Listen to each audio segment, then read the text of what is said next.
тергөө абагында жаткан активист Мелис Аспековдун жүрөгүнө операция жасалды. Бул маалыматты 1-сентябрда Бишкектеги Бикарт менчик клиникасынын башкы директору Турдали Заиров Азаттыкка ырастады. Анын айтымында Аспековго операция 4 күн мурда жасалган. Азыр жандандыруу бөлүмүнөн палатага которулду. Негизи операциядан кийин 10 күндөн ичинде жакшы болуп калышы керек. Азыр палатага чыкты. Өзү басып жүрөт. Абалына карап анан кийинки чечим кабыл алынат, деди Заиров. Номер 1 тергөө абагында отурган Мелис Аспеков инфаркт алып, 11 августта ооруканага түшкөн. Жарандык активисттер Мелис Аспеков менен Улан Жураев Кыргыз темир жолу мамлекеттик ишканасынын жетекчилигинен $250 000 талап кылган деген шек менен быйыл 8 январда кармалган. УКМК экөөнө каршы жазык кодексинен опузалап талап кылуу беренеси менен кылмыш ишин козгогон.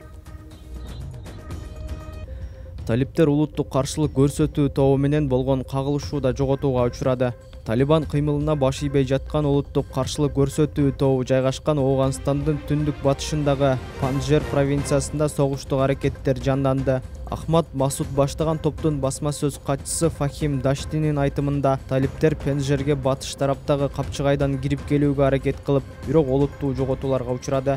Ал талиптердин бул чабуулу каршылык көрсөтүү тобунун күчүн байкоо максатында уюштурулган болушу мүмкүн деп божомолдоодо. Улуттук каршылык көрсөтүү тобунун мүчөсү Ооганстандын мурдагы коргоо министри Бисмилля Мухаммади Талибандын 1-сентябрга караган түнү жасаган чабуулунан 7 талип өлүп, бир нечеси жаракат алганын билдирди.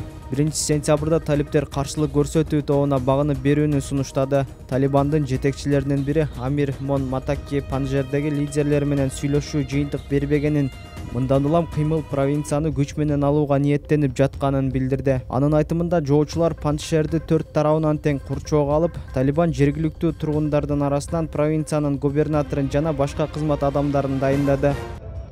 Кызды тепкичтен тоголото чапкан окуя. Жабырлануучу видеону таратып жибергени үчүн клубдун кызматкерине арыз жазды. Буга чейин Бишкекте караоке клубдардын биринде эркек киши кызды бетке уруп, тепкичтен кулатып жиберген видео тараган. Көп өтпөй Октябрь райондук ички иштер башкармалыгы окуянын чоо жайын билдирип, кол көтөргөн жаран анын жолдошу экени жана жабырлануучу арыз жазуудан баш тартканын билдиришкен. Милициянын маалыматына ылайык, интернет желесине тараган бул видеодон кийин жабырлануучу келиндин жолдошу үйүнө келбей жатканы белгилүү болду. Ал эми келин милиция кызматкерлери тарабынан коргоого алынган. Жогорудагы ДА аттуу жабырлануучу келин Октябрь райондук милициясына арыз менен кайрылып, видеону таратып жибергени үчүн караоке бардын кызматкерине чара көрүүнү суранган.